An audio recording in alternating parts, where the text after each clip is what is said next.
بسم الله والحمد لله والصلاة والسلام على رسول الله. اللهم صل وزد وبارك عليك يا حبيبي يا رسول الله، صلاة تنحل بها العقد وتنفرج بها الكرب.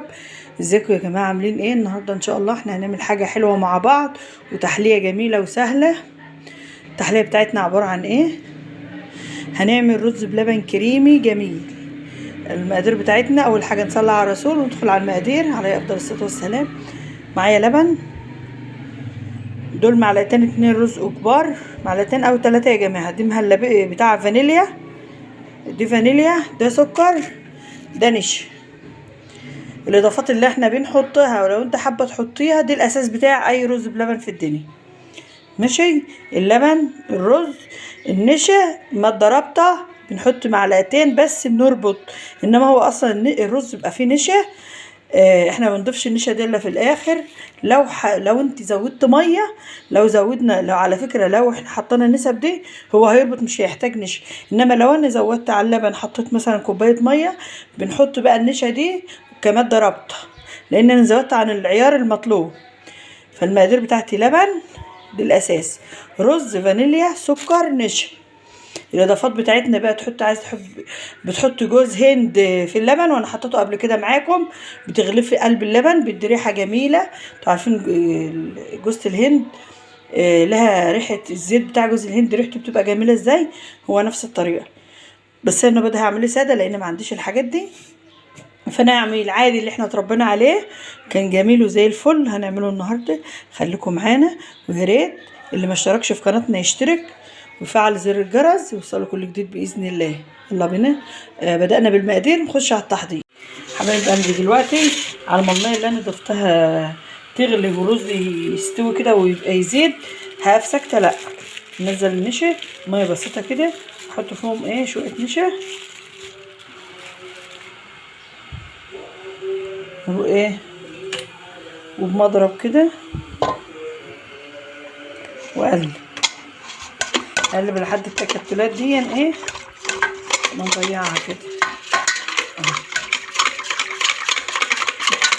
نضرب على ايد خفيفه كده بسرعه، عشان النشا من الحاجات اللي انتوا عارفين بتتكتل اهو. واجيب ايه الفانيليا احطها عليه، ده الفانيليا عشان تبقى ايه اللبن مطعم كده وريحته حلوه اهو. اهي يا جماعه اهو. اقلب الحاجات دي اساسيه واركنها على جنب، عشان وقت ما اللبن يغلي مع الرز مع الحاجات دي يبقى حاطط دول على جنب كده اهو.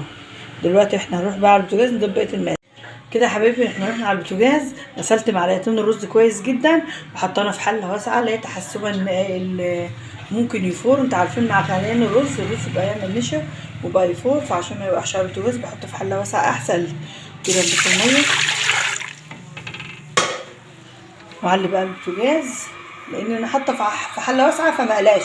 علي براحتي بقى، بس اخد بالي منه عشان الميه ما تنشفش من عليه وشي. خلي بالي اما مش هطفي عن الرز لما يبقى اضعاف مضاعفه، ورز ده يزيد كده ويبقى مستوي خالص، وانتوا النشا بتاعه في الوقت ده هنحط الاضافات بتاعتنا. حبايب قلبي، الميه نشفت اهي من على الرز اللي انا كنت حاطاه معاكم، ما رضيتش اعمل اي حاجه علشان ايه اوريها لكم بالتفصيل. دلوقتي الميه نشفت اهي والرز لسه ما استواش السوى المطلوب. ماشي، شايفين ارضيه الحله ما فيش. هضيف له بقى شويه ميه كمان اهو، عشان احنا ما نضيفش عليه الا لما هو يستوي خالص. السوى كله بيستوي هنا، هو ياخد غلوه في الميه دي. وهروح بقى ايه ضايفه اللبن بتاعي والحاجات بتاعتي كده. حبيب قلبي، انا هنزل بالنشا بالتدريج لان خلاص ميعاد اللبن ايه هيغلي، فانا مش هستنى لما يغلي عشان ما يفرش مني. هنزل كده واحده واحده بايدي فيه كده، ولازم انزل كده، لازم المضرب يبقى في ايدي على طول عشان ما يتكتلش. انتوا عارفين ان انا حاطه رز، الرز يكتل مع النشا تبقى مشكله ويبقى ايه مكلكع ومش حلو. لا بس كده. لما يجي يبقبق كده هوريهولكم، بس انا بوريكي الطريقه بالتفصيل، وهوريكي ازاي ده رز بلبن كريمي، وهوريكي برده هفتح طبق قدامكم عشان ايه يبقى كل حاجه عملي. ضفت اللبن لان خلاص الرز وصل معايا القوام اللي انا عايزاه والشكل اللي انا عايزاه. كده بننزل بالسكر، السكر ده حسب التحليه اللي انت عايزاه. بتحبي السكر قوي، بتحبي اوفر خالص، بتحبيه عادي. انا دلوقتي هقلب وادوقه واشوف هو عاوز حسب احنا بنحب السكر بتاعه ايه، واظبط سكره. اهو يا جماعه بيغلي اهو، بس انا لازم اوريهولكم. شوفوا لازم يبقى خفيف. يعني انا حطيت نشا لان انا ضفت ميه، لان اللبن كان شويه فانا زودت ميه. فعشان كده حطيت نشا. بس هو لازم يبقى كريمي وانسيابي كده، ويبقى خفيف، لان انت الماده الرابطه اللي فيه النشا والرز بيشتغلوا برضو بعد ما تصبيه، بيحصل عمليه اللي هي التجمد دي، الربط دي. فهو اصلا لسه هيربط كمان في الاطباق. هو كده قوامه حلو، هو مش خفيف قوي ولا تقيل، حلو في المعقول يا جماعه. وما تحسي ان هو خفيف قوي معاكي بتروحي حاطه معلقه نشا. فهو ده الرز بتاعنا خفيف اهو وجميل، بينزل اهو معلم في المغرفه اهو في الكبشه، يبقى حلو. غير بقى نزلته من على النار اهو، شايفين نزل في طبق عامل ازاي.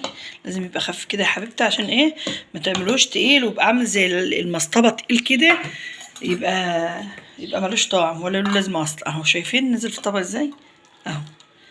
لازم يبقى خفيف لان انت تديله فرصه، لاني لسه هيربط كمان وكمان اما يبرد ويهدى كده. وانا برضو هوريكم طبق هسيبه لما يبرد خالص، وافتح معاكم طبق بالمعلقه عشان اعرفك ازاي.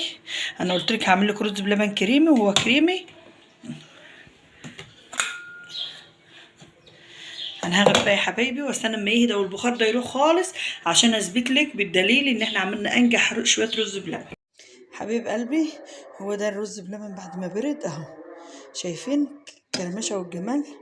اجربه معاكم اهو، شايفين رز بلبن كريمه وعسل ازاي اهو. اهو يا جماعه خفيف مش تقيل، يعني القوام المظبوط. هو ده القوام المظبوط، هو ده القوام الكريمي. وده كان فيديونا النهارده، يا رب يكون الفيديو عجبكم. عملنا اسرع تحليه واحلى تحليه، شويه رز بلبن كده على السريع جمال يستاهلوا بقكم. يا رب يكون الفيديو عجبكم، يا رب نكون خفاف ولطاف على قلبكم. ويا ريت اللي يعجبوا الفيديوهات بتاعتنا ما ينساناش بالدعم واللايك والاشتراك، يوصلوا كل جديد باذن الله. والسلام عليكم ورحمه الله وبركاته.